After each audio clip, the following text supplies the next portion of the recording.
They were known for their economic success and luxurious lifestyle. At first, the case was treated as a tragedy. Lai and Eric, their sons, were not considered suspected. They were young, privileged, and appeared devastated. That reminds me, the situation became more complicated when financial details came out.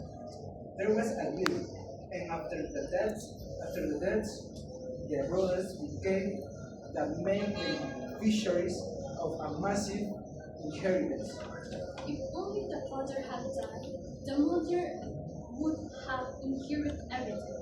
But because the parents were healed, the son received the entire fortune. Alright then, do you think money automatically means motive? If inheritance hadn't existed, the investigation might not have focused on the brothers so quickly. It was this financial detail that raised suspicion. Before I forget, soon after, the way the brothers spent the money attracted attention. The faster and more openly they spent it, the, the more suspicious, the more suspicious, the more suspicious the public became. The more extravagant the lifestyle was, the more public opinion turned against them. The reaction was much harsher than in other similar cases involving wealthy families. And here's an important comparison. The case became more controversial and more polarizing than family murder cases at the time. In fact, it's one of the most debated trials the US has ever seen. Changing the subject, now let's move to the trial, where everything becomes even more complex and more divided. It was the courtroom testimonies. It was the courtroom testimonies. It was the courtroom testimonies that completely changed the public opinion. Exactly. The prosecution mainly focused on the murders and the inheritance. However, the defense tried to explain why the crime happened. And if the case had been analyzed only as a financial crime, many key elements would have been ignored.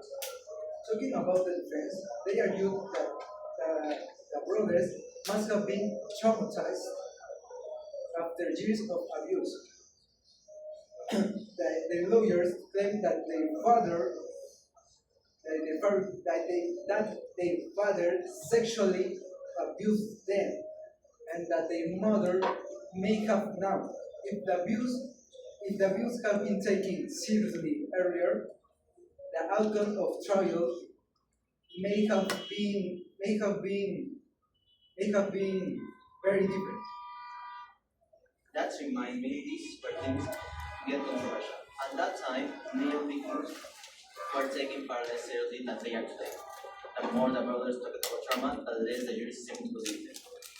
The less visible the abuse was, the harder it was for people to accept it. Is this a lack of understanding that shaped the verdict? By the way, another key element was Eric's confession to his therapist, the Dr. Jerome Osler. He didn't know he was being recorded. If Eric had known he was being recorded, he would never have confessed such vulnerable moments. He shouldn't have confessed the way he did, but if he hadn't spoken, the guilt might have continued destroying him.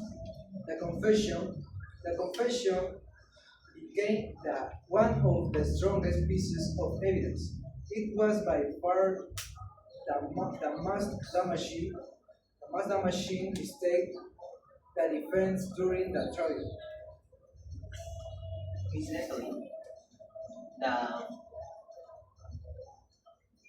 the comparison is clear. The simpler the prosecution's narrative was, the more convincing it sounded to the jury. Meanwhile, defense's explanation was far more complex and far less accepting. So, this is one of the most controversial legal cases the US has ever seen. Before I forget, I think that if this case were judged today, mental health would play a much bigger role because the legal system is now more prepared and more aware to deal with trauma than it was in the early 1980s. So, the question remains, it was a calculated murder or a tragical result of a long-term abuse? Let's pause for a moment. What would you do in their place?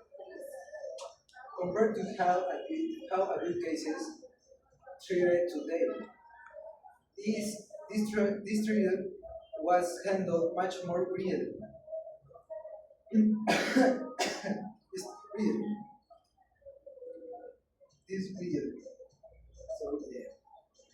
That mental health awareness is far greater now than it was then. This is one of the cases that has changed how we talk about male victims. It's the most powerful impact we have seen of how silence can lead to violence.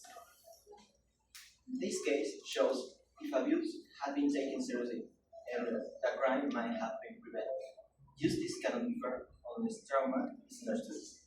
Alright, definitely this case would be analyzed very differently today. As I mentioned, the legal system is more sensitive than it was in the past. Of course, the system should have been like this before, because if the system ignores victims, it bears defendants. Or in this case, monsters. Even though there was evidence of abuse, the brothers were sent to prison. So, guilty or not guilty? It was an unresolved question that keeps endless kids alive. Thank you for listening and remember, the more we understand the trauma, the better justice is.